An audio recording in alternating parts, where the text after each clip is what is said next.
ได้ป่ะ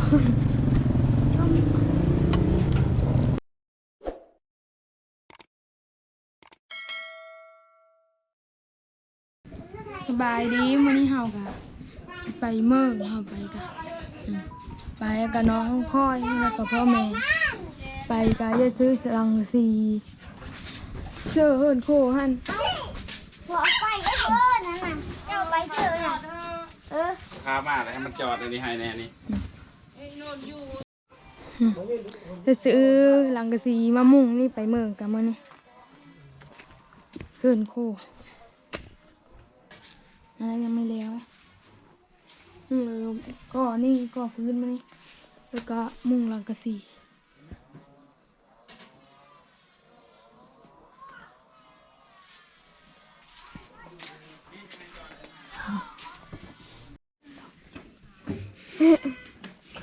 แล้วก็สิได้เดินทางไปเลย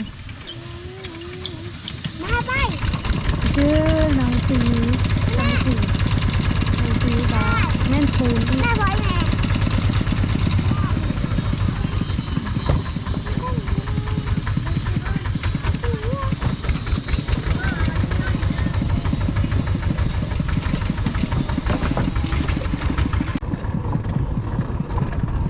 ขอริมน้ำดินี่ค่ะน้ำเซ่ก็ละ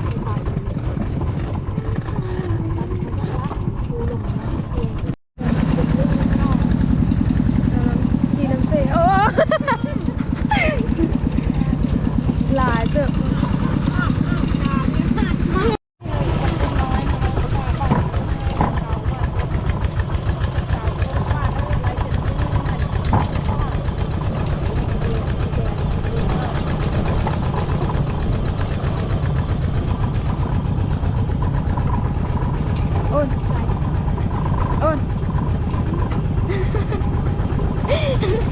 เฮ็ดเพื่อเฮ็ดเถอะเมื่อกี้เนี่ยเฮ็ดอะ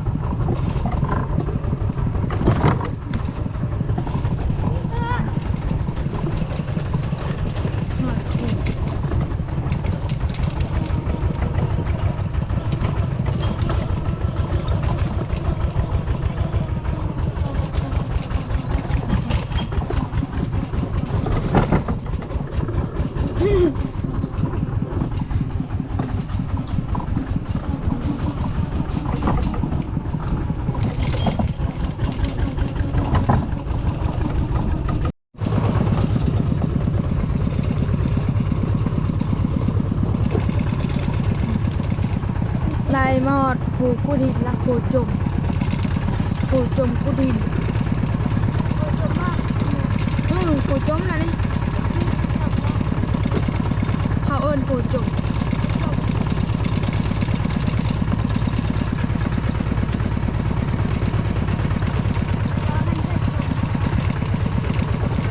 แม่น้ำเคยโทรมาไหมโคจมเนี่ยแม่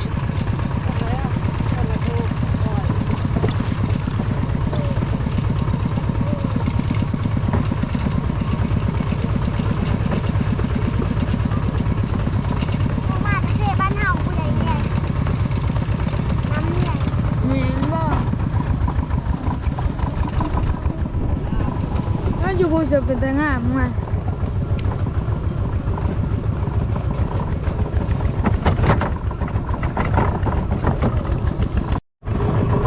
เขาหน้าเขาเขียวแล้วนะ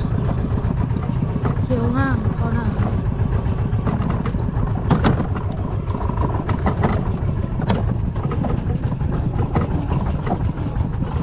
อ้นเฮ็ดมันเป็นอันนี้บ่ท่าไปอันนี้ที่หลังข้างมีที่ตมมาเลย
น้ำอะไรเยอะอ้าว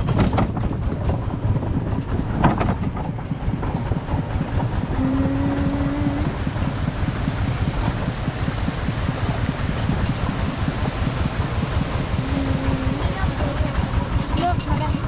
เลือกมาได้ เพื่อจะ โอ้โหกินข้าว หอดมืออาจสะพอดล่ะ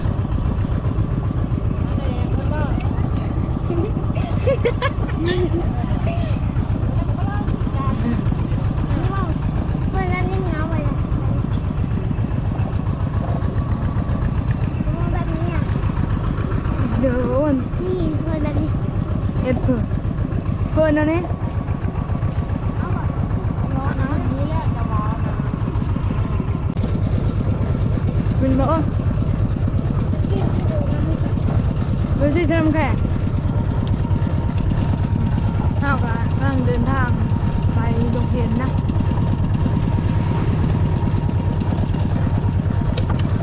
ไปเถอะ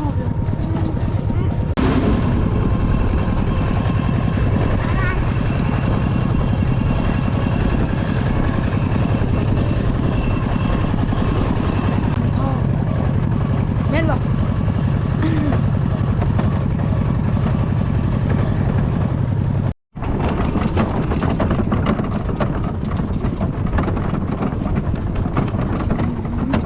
โอ้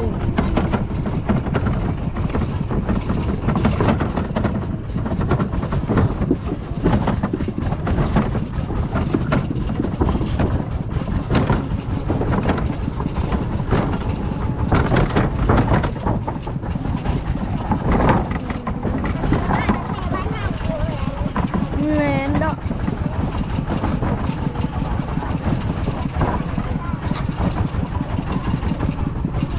โอ้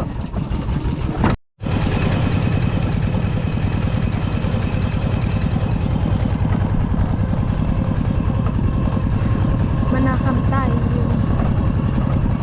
แม่นบอกเพื่ออ่านตายนะเลยกิโลเมตรละ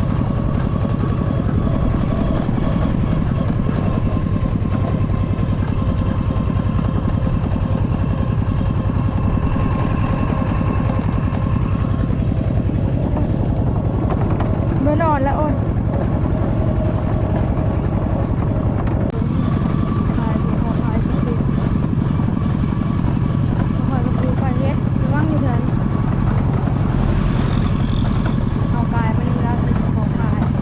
ผูขายเฮ็ด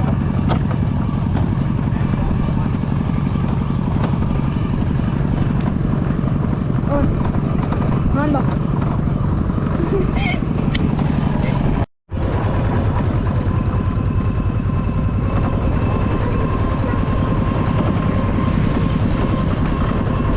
วัด ถ้าถ้าเพื่อเดิม เคยหอดโรงเรียนละฮะ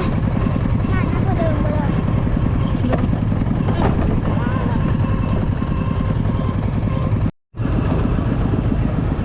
เอากระไดมาหอดโรงเรียนละ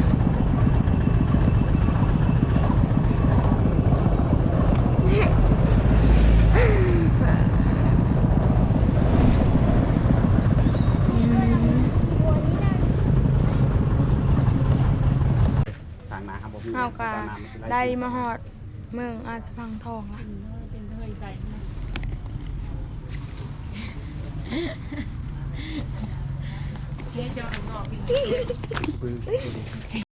เสือเอามาวันนี้เราก็กินข้าวก่อนกินข้าวก่อน มีมักเกลือไปเลย สั่งเผือกับข้าวเป๊ะ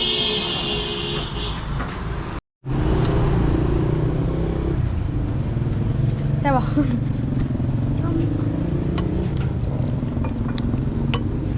เสือลายก็ได้หั่นแดงละ ปีกประเภทเด้อจะใส่ลายประไดเด้อปีกกันนี่มันปีกกันนี่จะเป็นอะไรมันจะออกห่อนมันพิษมันห่อนใส่เกลือน้อยครับ กินหมดเพชรหมดใบ ได้แล้วเสือนี่เนาะเอามือยุบอิ่มละ อีโอนมีมดจามหันเธออีพอ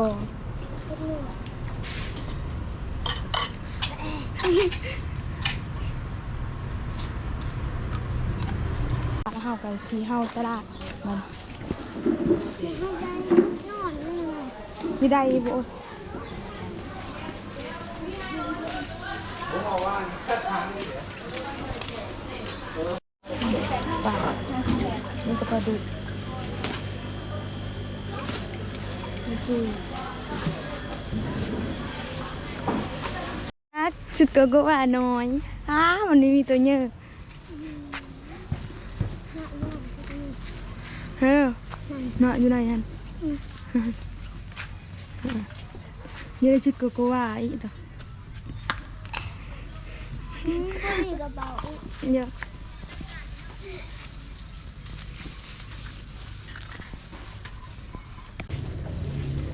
เฮามากจ้ะเฮาตลาดก็ได้ทีมมักผลมากกระท่องส้มมึงได้เหรอสบู่ชุดโกโก้ว่า มันเป็นเรื่องอะไรจะบอกลุง ก็จากหมูไม่เคยใส่ขย่อมบ่เราซื้ออันนี้มือหมูเพิ่นโคก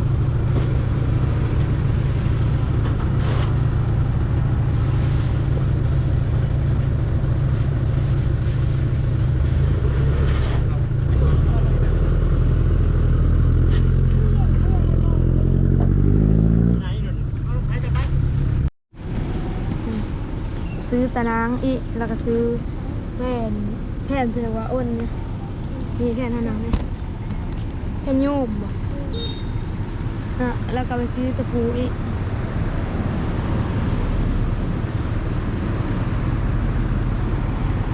เราก็เมื่อแล้ววันนี้เราซื้อเดี๋ยวแล้วละมันอยู่ทับปูนจะไปหาอาหารแถวตัวหน้ามันละ